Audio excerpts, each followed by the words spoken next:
These tunnels run across the Gaza Strip. They also have phone lines inside. We're talking about the old school ones, the landlines. Hamas terrorists use these landlines to communicate. No mobile phones, no computers.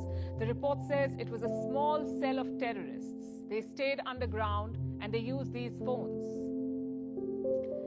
And when the time was right, this cell was activated. Now, this report has not been officially confirmed, but it does add up. Israel constantly tracks Hamas leaders on their devices, so planning this over phone calls, mobile phone calls, would have been impossible, which is why Hamas used old-school methods, like landlines and meeting in person. Maybe that's why Israel was blindsided. But one thing keeps appearing in all such reports, whether it's about the planning or the communications or the hideouts, and that's the Gaza tunnels. It keeps coming back. Just how big is this network? Listen to this assessment by the Israeli army. What Hamas has done since they took control almost 20 years ago of the Gaza Strip is basically to build a network of tunnels from Gaza City and under Gaza City, which is the center and the biggest part of their infrastructure, all the way down to Khan Yunis and Rafah. So imagine we're looking at the Gaza Strip, but really think of the Gaza Strip as one layer for the civilians and then another layer for Hamas. And what we're doing now is that we are trying to get to that second layer. Now, Hamas says there are 1,300 tunnels below Gaza. The network is said to be 500 kilometers long. That's what Hamas claims, 500 kilometers. Some of them are up to 70 meters deep. Their width is around 2 meters. Now, to give you some context, the entire Gaza Strip is around 41 kilometers long. So Hamas's claim may not be right. Nonetheless, it's a major asset for them, these tunnels. The first tunnels were constructed during Israel's occupation of Gaza, a classic resistance strategy. More tunnels were built after the Hamas took over. Their primary aim was smuggling.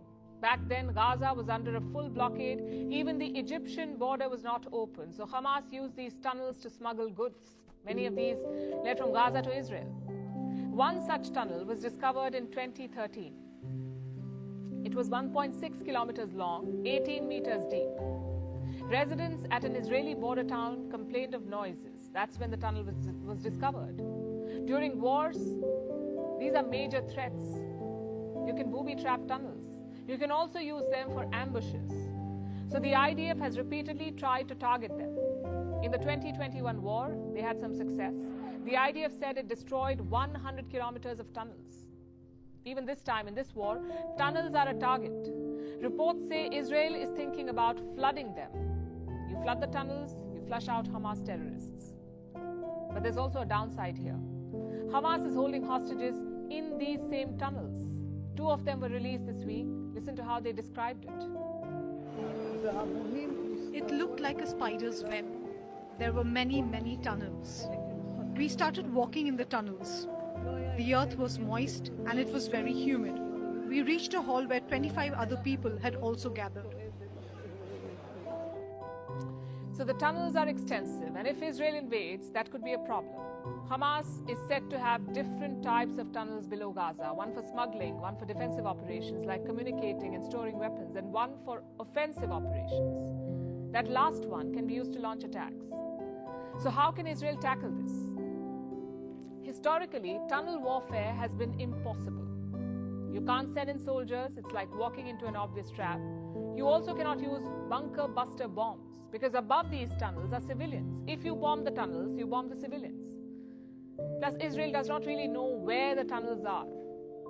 They've mapped some parts of it, but the whole thing is hundreds of kilometers long. It's impossible to trace all of it. And Hamas will be counting on that. They have no chance against Israel in the battlefield. The IDF is better funded, better trained, and better organized. But down in the tunnels, it's a different game altogether. One that will be played on Hamas's terms. In the past, many groups have used this strategy, and with success. Like the Viet Cong in northern Vietnam. They built a massive network of tunnels which kept the Americans out.